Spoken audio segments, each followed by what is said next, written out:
Hello, everyone, and welcome to Fearlessly Authentic. I'm your host, Jodi Harrison Bauer, and I am so happy to have you join me for this episode today. This is the show that educates you, empowers you, maybe we entertain you a little bit, and inspires you to live your most fearlessly authentic life. Because in my humble opinion, if we're not trying to do that every single day, then what the heck are we doing here? We are a top 5% globally rated podcast, and it's all because of you. So please remember to rate, review, and subscribe, share with all of your friends, and we really appreciate you listening. Let's get on with the show. In this episode of Fearlessly Authentic, I really wanted to talk about heated rivalry. Let's just get to the point here. You know, I am very intrigued, a little obsessed with relationships. And this was suggested to me to watch by a bunch of people. And I was like, I don't really think it's a show for me. And then I had friends say to me, no, you would really like it. You should watch it. So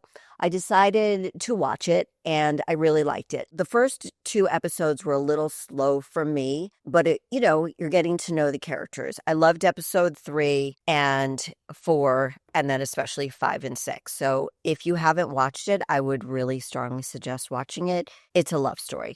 That's what it is. But what I was thinking about, what I wanted to talk about today was why has it hit such a specific nerve with millennial women and midlife women, like 30-somethings all the way up to my age and over. You see all these older women being interviewed like, oh, I love Heated Rivalry. So I really wanted to figure out, like, what is it?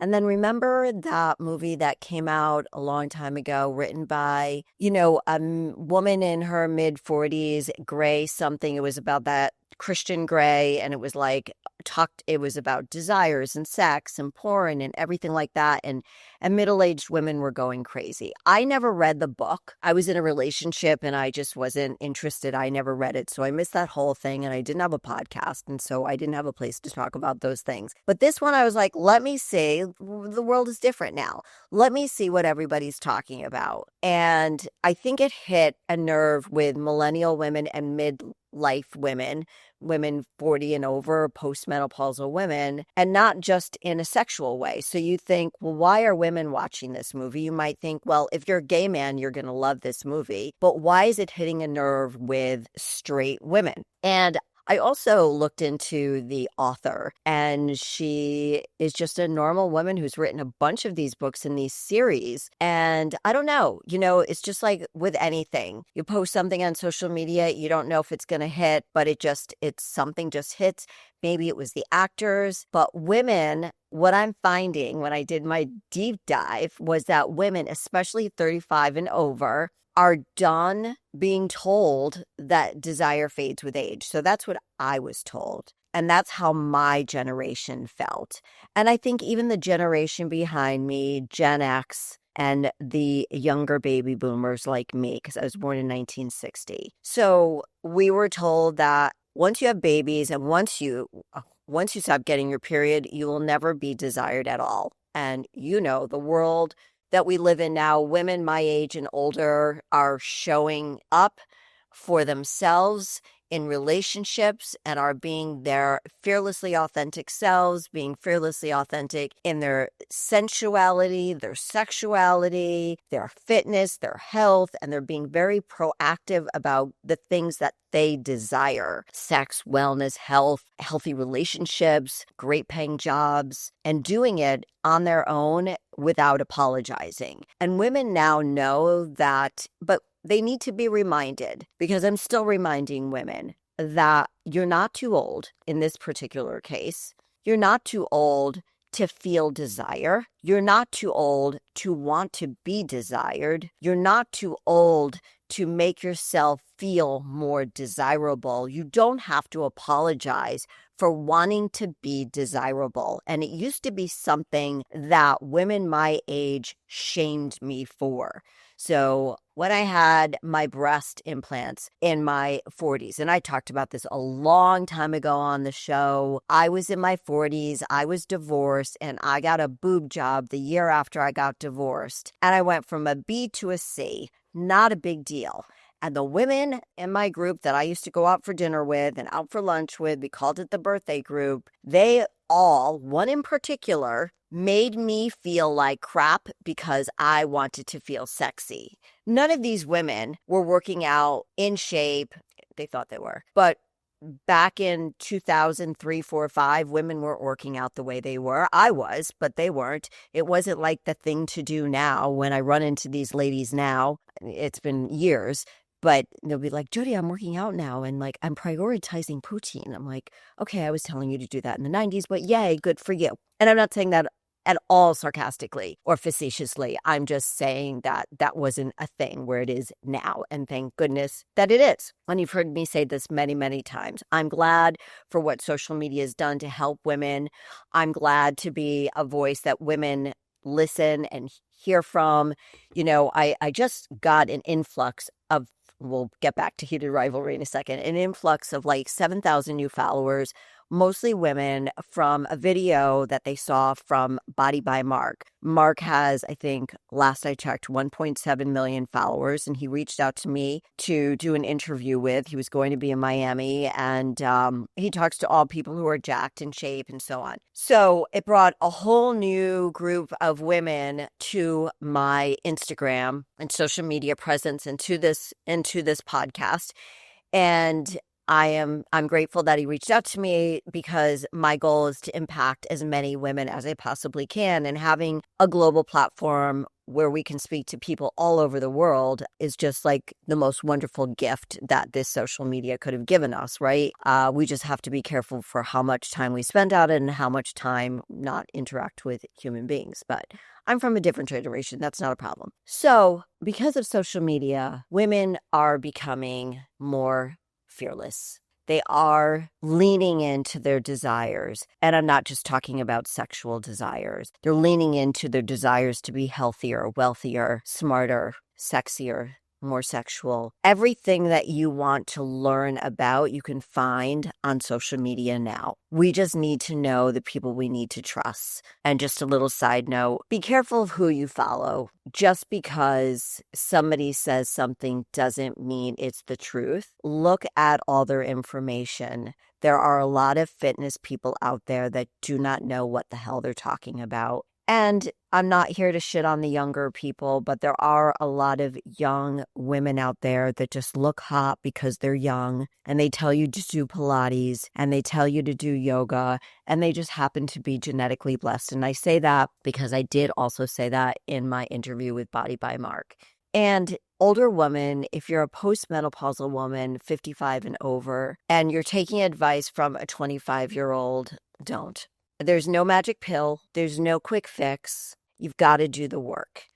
And when it comes to improving ourselves mentally, physically, even as a sexual partner, right? Learning what the other person wants, their desires, hearing them, and just being open-minded to something that you may not have ever done before with a partner. And I think that's where we all need to be. We need to be open-minded and open-hearted about relationships, about health, about wellness, about sex, and about sexual wellness. And I think back to when I first started. I was 28 years old training clients and started doing one-on-one. And these women would be postpartum, and I would ask them, you know, how's everything going? How's your relationship? Do you have a support system? And we would even, as I got to know them better, maybe talk about their sex life, not in intimate details, but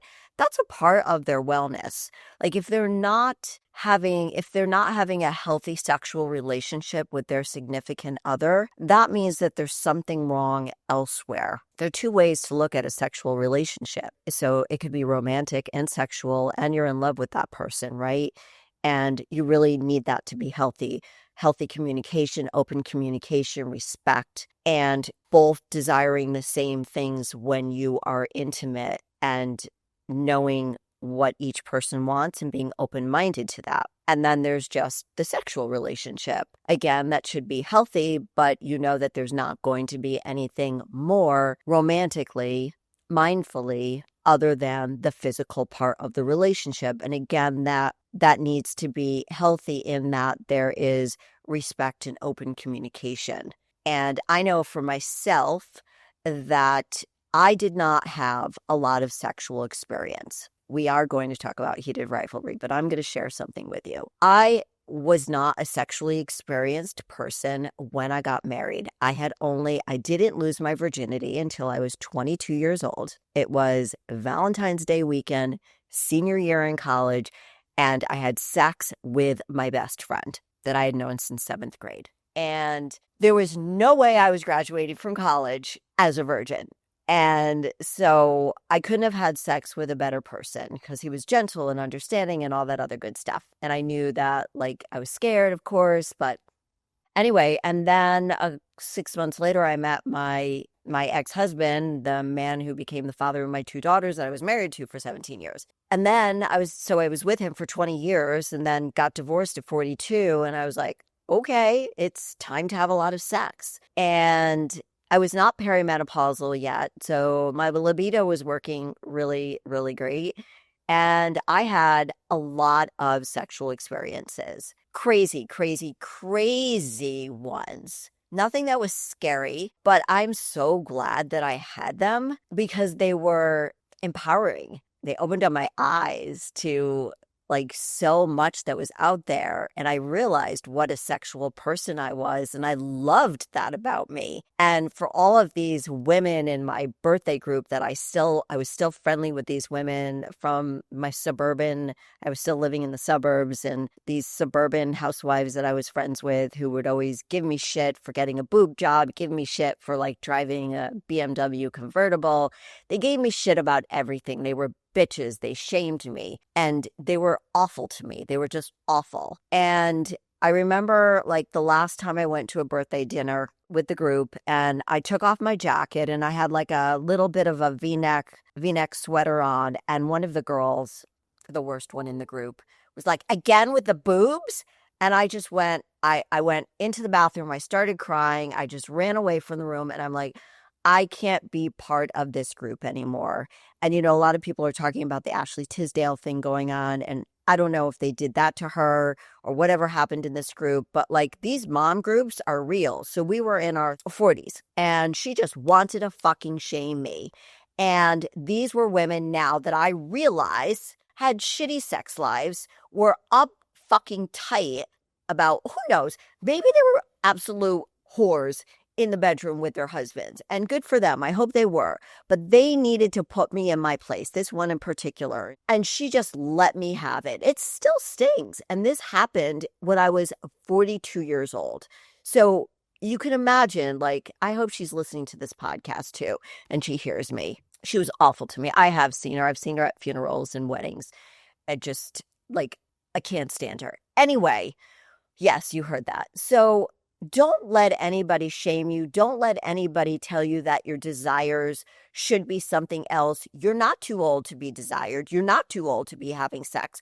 You're not too old for asking for what you want. You're not too old to get a boob job. You're not too old to wear long hair extensions if that's what you want, because this is your fucking life. So I think, bringing it all back to heated rivalry, it's desire without apology. And these women in my birthday group wanted me to fucking apologize for being sexy because they weren't. They weren't doing it. And what they saw in me was something that made them feel bad, made them feel threatened. And I, of course, did not understand that at the moment. I just thought, oh, it's just another group of women that don't like me because I'm too much for them. I was too much for my ex-husband. I was too much for them. And I was just, fuck everybody. Just fuck everybody. Leave me the fuck alone.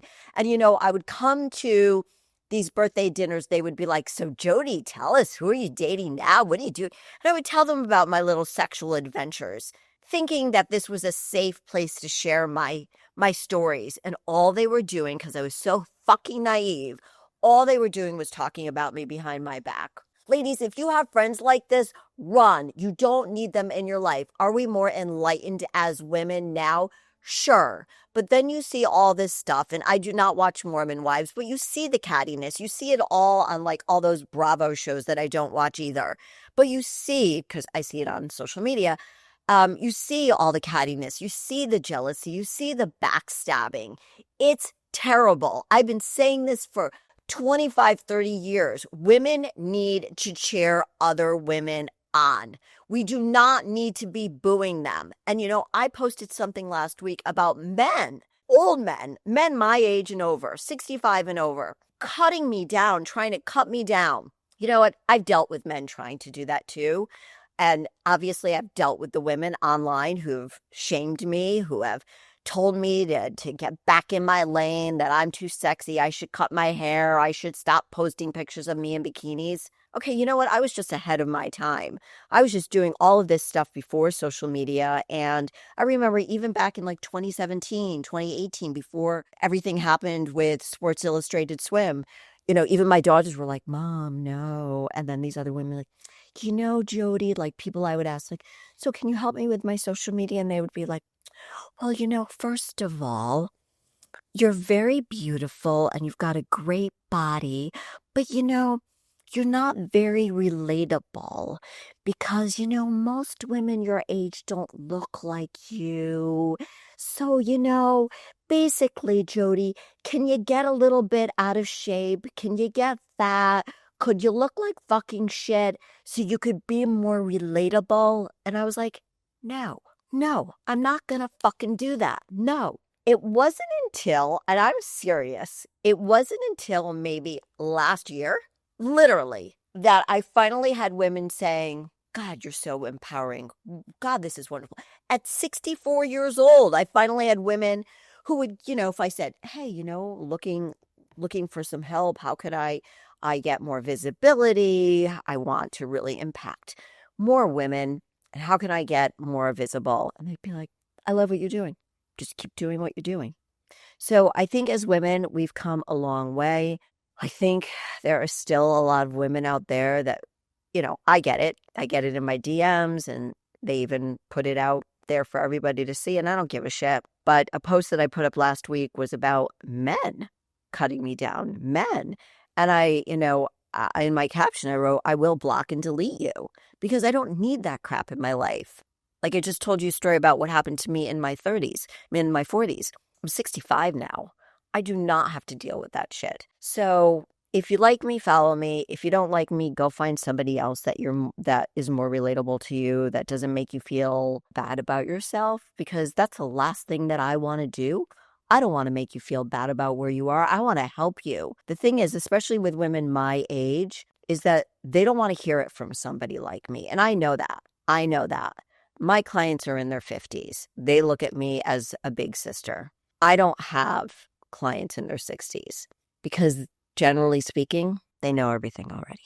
And I'm like, okay, girl, you just keep eating your quinoa and your big carb bowls. Okay, let me know how that's working for you. But the women in their 40s and 50s, I just love you, ladies. I love you because you are open-minded. You want to learn as much as you can about your health because the healthier you are, the more confident you feel. And that's going to bleed into your romantic sexual relationship. Because and I'm not saying you need to be fit in order to have a great sex life, but I am saying to the women who come to me that are not fit and want to get fit and want to feel healthier, also want to feel sexier. I only really work with women who want to feel sexy and are willing to admit it. And still, even though we've come this far from when I was training women at 28 and they would be like, oh, no, I don't care about sex. I don't care about like being sexy. Oh, no, I don't care about being sexy. Bullshit, I would call on them. They're like, no, Jodi, that's just you. No, it's not. I just put up a post on my story about, I guess there's a new Magic Mike movie coming out. And Drew Barrymore had Tatum Channing on the show introducing the new cast. And these women were like, whoa, they were excited. It's okay to be a sexual person. It's okay to want sex. It's okay to want to fuck. It's okay. Stop hiding it. You don't have to go around and tell your kids that you want to have sex. It's something that you don't need to be ashamed of saying out loud to yourself. You can say it to yourself. I don't need to hear it. Your friends don't need to hear it. You don't need to post sexy pictures. You could keep it to yourself, but just I'm giving you, and I know you don't need my permission, but I'm granting you this permission right now. Here it is. I'm granting you permission to embrace your sexuality, to embrace your sexual desires. And I think that is why Heated Rivalry is so hot, because it's desire without apology. Especially, it centers around the hunger of sex, the want, the tension, the obsession without shame. And that's exciting for people to watch, whether it's two men, two women, or a man or a woman. Because we see this with men and women, right? But why is it not as talked about? And sex sells. So this author, and I can't remember her name, was clearly on the right page here talking about sex, because sex sells. And I think with women watching this show, they're reclaiming their desires, they're reclaiming their libido, they're reclaiming their desires.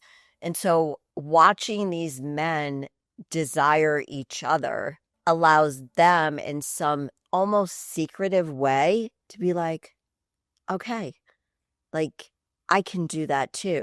And I love that. It's also about hearing two strong, virile athletes say, I want you, and never apologizing for it. And I think really that's it. It's the no apology. It's this desire. They didn't want to get caught because they didn't want it to ruin their career. They were scared. And then their teammate came out and he on another team, and he was in love with a man. And it gave them the permission to go all in with their desires. I think a lot of women are tired of making themselves feel smaller so the man can feel bigger, if that makes sense. And I was talking about this before, I want you women to know that you can ask for anything that you want when you have a sexual relationship with somebody. Well, shit, even if it's a one-night stand, ask for what you want. And that's where I think a lot of women still don't think they can lead the way. And as I said before, I had a lot of sex in my 40s and figured out what kind of sex I like. Now I was still open to different kinds of sex. And then I was in a relationship for 7 years, and that was a very specific kind of sex, a little kink, a lot of kink. And it was a lot of fun, and I'm glad I learned it. I'm glad that I was open-minded because I loved the man, and it was fun and exciting, and I'm glad that I did it. And now I know that I want a combination of a lot of things. It's like knowing what you like to train, or how you like to work out, or what kind of coffee you like.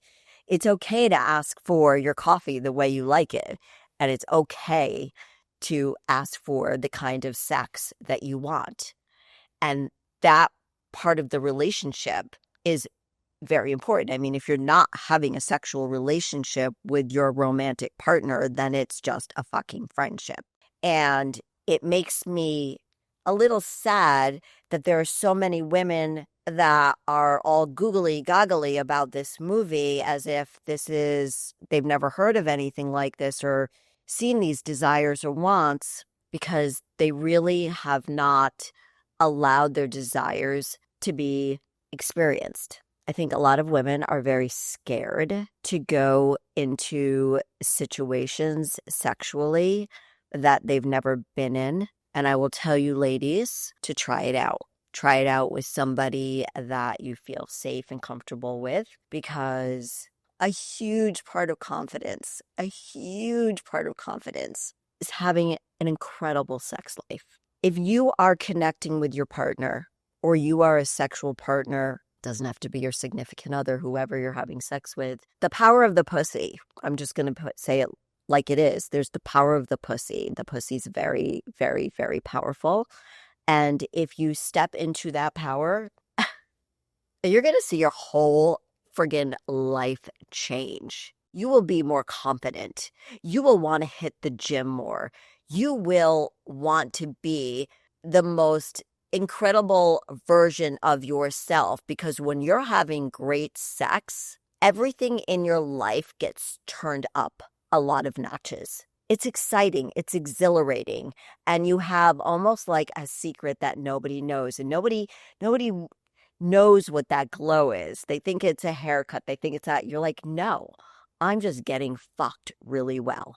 So is it the reason why these guys in Heated Rivalry were doing so well? I don't know. I had a woman who is like a sexual queen on my show named Kim Anami. I should get her on the show again. And she talks about the power of the pussy. She talks about the power of the orgasms. Like nothing is going to reset your anxiety, reset your depression, make you feel friggin' unstoppable more than the most incredible orgasm. So let's go back to, again, Heated Rivalry and the emotional intimacy and sexual tension that women have seen. Women don't just want sex scenes. That's why, like, in so many movies we see, like, the sex scenes, and we're like, okay. But what they saw in Heated Rivalry, which I think is what is like what keeps them hooked, right? It keeps them hooked is the tension, the buildup, the emotional stakes, and being chosen. And what, if you haven't seen the show, don't listen.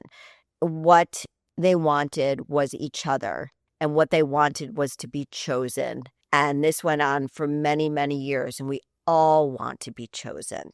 And I think a lot of women, middle-aged women, maybe millennial women who their kids are in school now and they're really not sure if they changed careers and they're working hard, their significant other is working hard, maybe they're a single mom, they're working hard, and they're not making the time for themselves sexually, physically, mentally. They're just on autopilot every day, and they forget that we are sexual beings. And by the way, the fitter you are, the better your sex is going to be. Just saying. If you see your man or woman suddenly getting into really good shape, that's a signal that there's probably somebody in their life. Just saying. I think also what women are seeing is that they don't always have to be the nice girl, depending on the generation that you grew up in. So that would be mine, maybe Gen X. We were always told that we needed to be the nice girl. I mean, my mom made me so afraid to have sex that it wasn't about STDs back then. It was about getting pregnant. And she scared the shit out of me. And I think that's why I waited so long, because I always wanted to be the good girl. And I think that women still want to be the good girl. They just don't talk about it. Everybody tries. Again, I looked at that Drew Barrymore clip when, what's his name, Tatum Channing was introducing the new members of the new Magic Mike, whatever it's called, movie. And I never saw the first one. I need to watch it. And watching these women going crazy for these men, including Drew Barrymore, it's because these girls, these women, so many women, we were told to be the nice girl. We were told that we shouldn't have these sexual desires. Who told us this? Maybe not even our parents, right? I don't remember my mom sitting me down saying, Jodi, you need to be a good girl. It's just that's if you weren't a good girl, you were a slut, you were a whore, right? So this movie is allowing women to maybe like see, even the good boys want to be desired, that I don't have to be good all the time. I have the opportunity, if I want, to not be the good girl. That doesn't make me a whore. That doesn't make me a slut. That makes me a woman who desires sexual connections. And I also think that for a lot of women, they feel like they need to be agreeable and they don't want too much. Going back to what I said before, that the man, it's all about the man and what he wants. No, ladies, you ask for what you want. I really do think the thing that pulled most women in was that it was forbidden, right? nobody could know that they were together. And with Shane, the case with Shane, he had never been with another man. And Ilya really, he was bisexual. So he had been with other men. So for Shane, this seemed very, very forbidden. And he was getting very emotionally involved.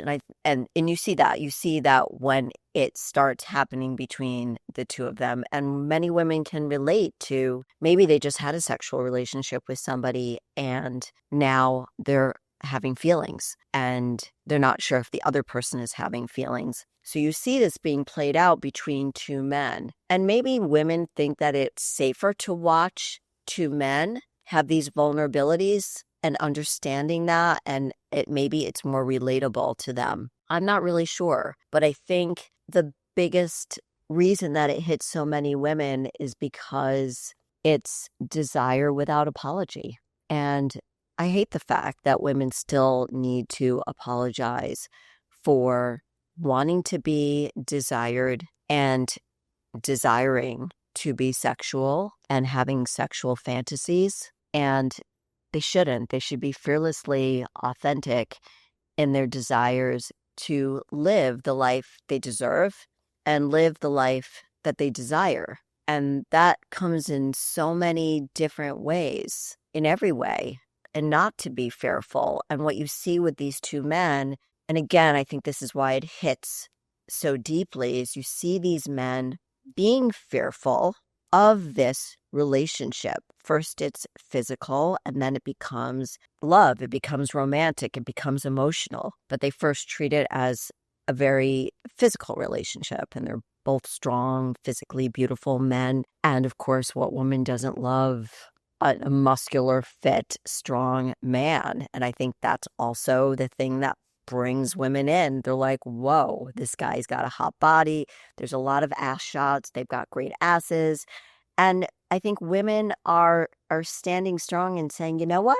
I can look at that man and say, he's got a great body. And I would love to meet somebody that wants me like they want each other.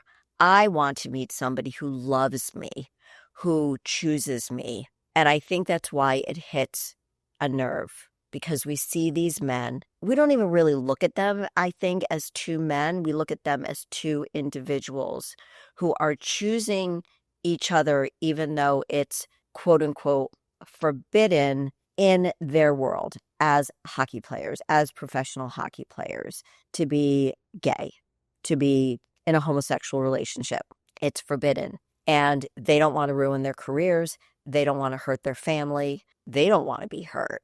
And these are all feelings that we can feel. We don't care if it's two men, two women, a man or a woman. And I think it's beautiful the way it was filmed. And it gives us an opportunity. Look, I'm talking about it. Everybody's talking about it. It gives us the opportunity to talk about desire. And I never thought I would be saying desire so many times in this episode, but it really is about, what do you want? A desire is a want. We all want to be wanted. We feel rejected when we're not wanted, whether it's in a romantic relationship, a friendship, a friend group. Like I was rejected from, I felt they didn't reject me, but there were women rejecting who I was becoming in that group because I wasn't that same suburban Jodi. I was talking about sex. I was becoming more sexual, and that made them uncomfortable. And I was doing this without their permission. I was sharing my desires with them, and they didn't like it. It made them uncomfortable to the point where they made me feel shameful for how I felt. And what these men in the movie were experiencing was, we can't share this with anybody because it's going to ruin our careers. Are we going, now that we have feelings for each other, are we going to hurt each other? These are normal feelings that every couple feels, heterosexual or homosexual.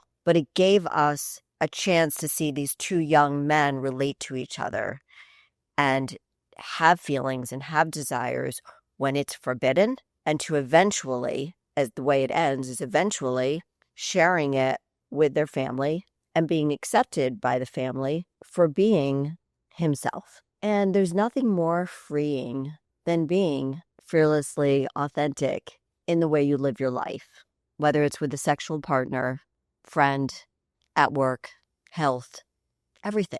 If we can't be who we want to be all the time, then we're going to feel stagnated and we're going to hold back from living our best life. And I think this show was particularly great at empowering women, and I'm sure a lot of men.